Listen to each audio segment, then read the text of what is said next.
right, welcome to day 10. We have 2 more days after today of our Christmas story. And if you are just plugging into these 12 Days of Christmas series, I highly recommend going all the way to day 1. These are going to be short snippets, short insights connecting the scripture of the greatest Christmas story ever told, ever lived, to land stewardship and land ownership advice. All right.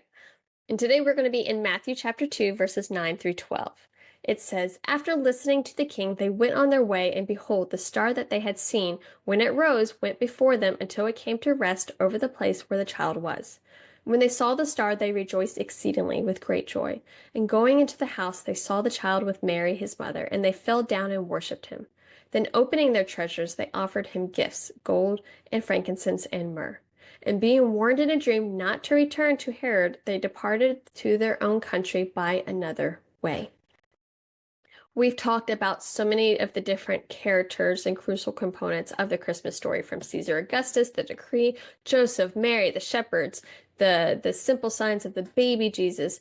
We've talked about the kings going and Herod following, the kings following the star, and Herod, who was not so excited about the prophecy he had just heard.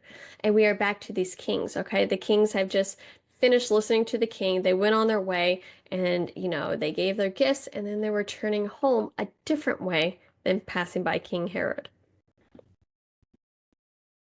These wise men followed their sign. They started with their sign, they followed their sign. They followed their path until they reached their intended destination, at which point they provided those gifts I had just talked about and returned home. So, what is the lesson? They had a plan.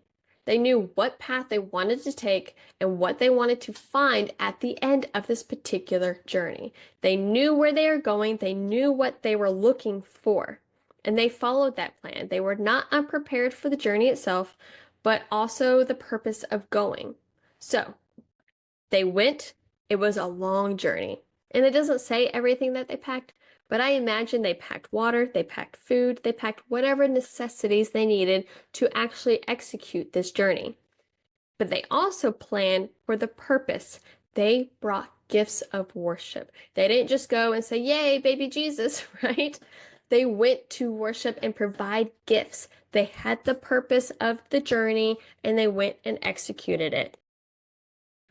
As landowners, I've seen over and over again, we can go about our management decisions without a clear path and without the preparation of what we're trying to do. We plant trees because we're told we're supposed to plant trees. You harvest and you're supposed to plant trees.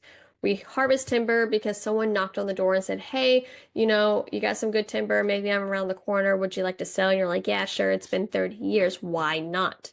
Not because it was your intention to harvest. You plant longleaf because you heard that's what's getting the most assistance for cost share this year, not because you want the pine straw revenue or you want that type of ecosystem habitat. It just sounds like I can make the most money from this, so hey, why not? Many times, maybe you're getting that brief management plan. Say you're like, "Yeah, I have a plan." You're getting a plan to do that reforestation. You got a basic plan for your harvesting, but you don't have a long-term plan.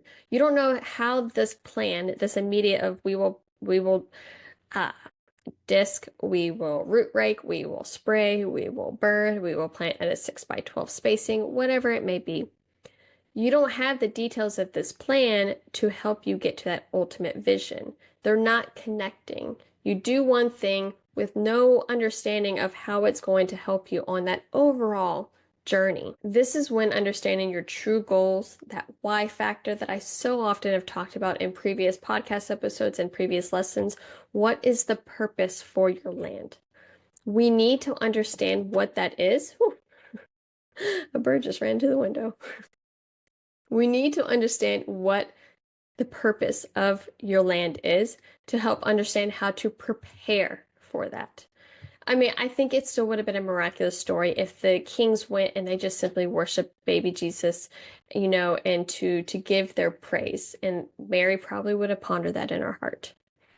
But they had bigger intentions, bigger purpose to provide gifts of worship, which we can see in later parts of the scripture are probably utilized to help Joseph and Mary in their escape of Herod. The question I have for you today is, Are you following a plan?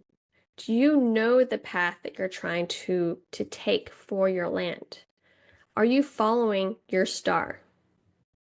But even if you're following a star, we need to make sure we don't forget the gifts for the end of the journey. That whole purpose of why you departed in the first place. That whole purpose of what we are trying to do with our property. You can be following one step in front of the other, following that star. But if you forgot to prepare for how long this journey is ultimately meant to begin, to end, how long this journey is going to take, if you forgot to bring what you were trying to execute, those gifts, the whole purpose, if you forget that part,